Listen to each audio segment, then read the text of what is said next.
নমস্কার। কবি সত্যেন্দ্রনাথ দত্তের লেখা ম্যাথর।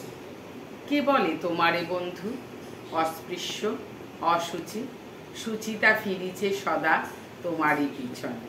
তুমি আছো গৃহবাসে, তাই আছে রুচি, নহিলে মানুষ বুঝি ফিরে যেত বনে।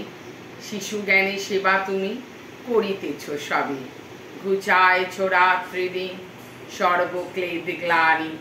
ঘৃণার নাহিক কিছু স্নেহের মানবে, হে বন্ধু তুমি একা জেনেছ সে বাণী।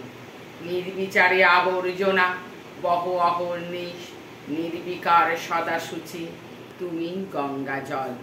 নীলকণ্ঠ করেছেন এ পৃথ্বীরে নির্বিষ, আর তুমি তাকে করেছ নির্মল। এইসো বন্ধু এইসো বীর, শক্তি দাও চিতে, কল্যাণের কর্ম করি লাঞ্ছনা সহিতে। নমস্কার।